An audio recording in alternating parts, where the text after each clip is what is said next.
Hi friends, welcome to Sasi kitchen. ഇന്ന് ഞാൻ തയ്യാറാക്കുന്നത് വെട്ട് കേക്കാണ്. ഇത് നമ്മുടെ നാട്ടിൻപുറങ്ങളിലെ ചായക്കടകളിലും ബേക്കറികളിലും കാണുന്ന ഒരു സ്ഥിരം പലഹാരമാണ്. ഇത് വളരെ ഈസി ആയിട്ട് കുറച്ച് ഇൻഗ്രീഡിയൻസ് വെച്ചിട്ട് നമുക്ക് വീട്ടിൽ തയ്യാറാക്കാൻ പറ്റും. വീഡിയോയിലോട്ട് പോകുന്നതിന് മുമ്പ് ചാനൽ ഇതുവരെ സബ്സ്ക്രൈബ് ചെയ്തിട്ടില്ലെങ്കിൽ ഒന്ന് സബ്സ്ക്രൈബ് ചെയ്യുക. അതിൻ്റെ തൊട്ടടുത്തൊരു ബെല്ലൈക്കൺ ഉണ്ടാകും, അതും കൂടി ക്ലിക്ക് ചെയ്യുക. അപ്പോൾ ഞാൻ വീഡിയോ അപ്ലോഡ് ചെയ്യുമ്പോൾ നിങ്ങൾക്ക് നോട്ടിഫിക്കേഷൻ ലഭിക്കുന്നതാണ്. ഇനി ഈ റെസിപ്പിയിലോട്ട് നമുക്ക് കടക്കാം. വെട്ട് കേക്ക് തയ്യാറാക്കാനായിട്ട് ഞാനിവിടെ 3 കപ്പ് മൈദ എടുത്തിട്ടുണ്ട്. ഈ ബൗളിൽ ഇപ്പോഴും ഞാൻ 2.5 കപ്പ് മൈദയെ ചേർത്ത് കൊടുത്തിട്ടുള്ളൂ. അരക്കപ്പ് മൈദ ഞാൻ മാറ്റി വെച്ചിരിക്കുകയാണ്. കാരണം ഇതിലേക്ക് നമ്മൾ മുട്ട ചേർത്ത് കുഴയ്ക്കുമ്പോൾ കറക്റ്റ് പരുവത്തിൽ കുഴച്ചെടുക്കാൻ വേണ്ടിയിട്ടാണ് ഇങ്ങനെ ചെയ്യുന്നത്. അപ്പോൾ നിങ്ങൾ ചെയ്യുമ്പോഴും ഇപ്പം നിങ്ങൾ 2 കപ്പാണ് എടുക്കുന്നതെങ്കിൽ 1.5 കപ്പ് കുഴയ്ക്കാൻ ആദ്യം എടുത്തിട്ട് അരക്കപ്പ് മാറ്റി വെച്ചിട്ട് കുഴച്ചെടുക്കുക.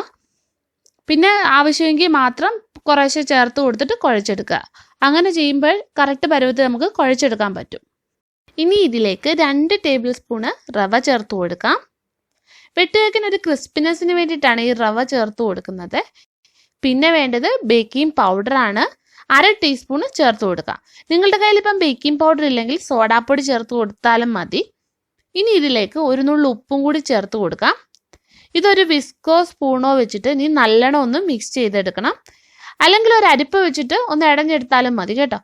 ഇനി ഇതൊന്ന് മാറ്റി വെച്ചിട്ട് കുഴയ്ക്കാനുള്ള മിക്സ് നമുക്ക് തയ്യാറാക്കാം. ഇവിടെ ഞാൻ മിക്സിയുടെ ജാർ എടുത്തിട്ടുണ്ട്. ഇതിലേക്ക് 1/4 കപ്പ് പഞ്ചസാര ചേർത്ത് കൊടുക്കാം. എനിക്ക് ഈ പഞ്ചസാര കറക്റ്റാണ്. ഇപ്പം നിങ്ങൾ കൂടുതൽ മധുരം ഇഷ്ടപ്പെടുന്ന ആൾക്കാരാണെങ്കിൽ കുറച്ചുകൂടെ പഞ്ചസാര ചേർത്ത് കൊടുക്കാം. അതൊക്കെ നിങ്ങളുടെ ഇഷ്ടത്തിന് ചേർത്ത് കൊടുക്കുക കേട്ടോ. ഇനി ഇതിലേക്ക് 4 ഏലക്കയും കൂടി ചേർക്കാം. ഏലക്കയുടെ ടേസ്റ്റ് ഇഷ്ടമില്ലെങ്കിൽ ചേർക്കണ്ട. ഇനി ഈ പഞ്ചസാരയും ഏലക്കയും കൂടെ നല്ലോണം ഒന്ന് പൊടിച്ചെടുത്തിട്ട് വരാം. പഞ്ചസാര പൊടിച്ചെടുത്തിട്ടുണ്ട്. ഇനി ഇതിലേക്ക് 3 മുട്ട നമുക്ക് പൊട്ടിച്ചൊഴിക്കാം. ഇപ്പം നിങ്ങൾ 1 കപ്പ് മൈദയിലാണ് തയ്യാറാക്കുന്നതെങ്കിൽ 1 മുട്ട മതിയാകും.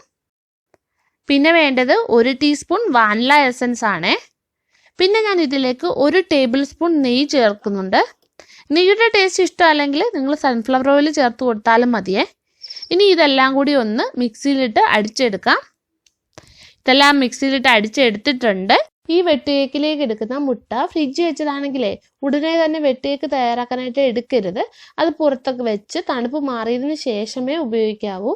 ഇതിൽ ഉപയോഗിക്കുന്ന എല്ലാ ഇൻഗ്രീഡിയൻസും റൂം ടെമ്പറേച്ചറുള്ളതായിരിക്കണം, അല്ലെങ്കിൽ നമ്മുടെ വെട്ടുകേക്ക് ശരിയായിട്ട് കിട്ടത്തില്ല. ഇനി ഈ വെട്ടുകേക്കിന് കളർ കിട്ടാൻ വേണ്ടിയിട്ട് ഒരു സ്വല്പം കളർ ഞാൻ ചേർത്ത് കൊടുക്കുകയാണ്.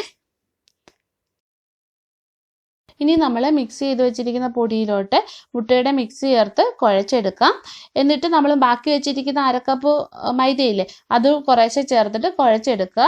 ഇപ്പം നിങ്ങൾക്ക് മാവ് കുഴയ്ക്കുമ്പോൾ കട്ടിയായിട്ട് പോവുകയാണെങ്കിൽ കുറച്ച് പാലൊഴിച്ചിട്ട് കുഴയ്ക്കാവുന്നതാണ്. ഇത് നല്ലോണം കുഴച്ചെടുത്തിട്ടുണ്ട്. ചപ്പാത്തി മാവിലും കുറച്ചുകൂടെ കട്ടിയിൽ വേണം ഇത് കുഴച്ചെടുക്കാൻ. ഇത് നോക്കുന്നത് നല്ല സോഫ്റ്റ് ആയിട്ടാണ് ഞാൻ കുഴച്ചെടുത്തിരിക്കുന്നത്. ഈ പരുവത്തിൽ വേണം കുഴച്ചെടുക്കാൻ.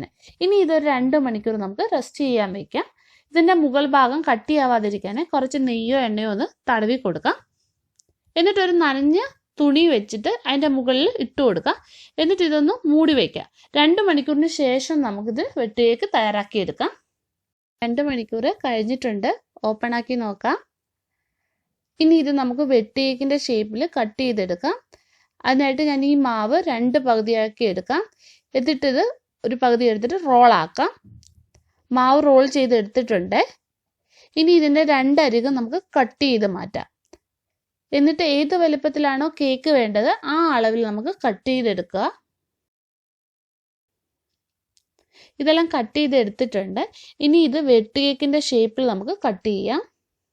ഇനി ഇതിൻ്റെ 4 അരികും കട്ട് ചെയ്ത് കൊടുക്കാം. നടുഭാഗത്തോട്ട് ചേർത്ത് കട്ട് ചെയ്യരുത്, കുറച്ച് അകലം വിട്ടിട്ട് കട്ട് ചെയ്യണം. ഇപ്പോൾ ഒരു പൂവിൻ്റെ ഷേപ്പ് ആയിട്ടുണ്ട്. ഒന്നുകിൽ ഈ രീതിയിൽ കട്ട് ചെയ്യാം, അല്ലെങ്കിൽ ഈ പീസിൻ്റെ നടുഭാഗത്ത് പകുതിക്ക് ഒരു കുരിശ് പോലെ നമുക്ക് കട്ട് ചെയ്ത് കൊടുത്താൽ മതി. എല്ലാം ഞാൻ കട്ട് ചെയ്ത് എടുത്തിട്ടുണ്ട്. ഇനി ഇത് നമുക്ക് എണ്ണയിലിട്ട് ഫ്രൈ ചെയ്തെടുക്കാം.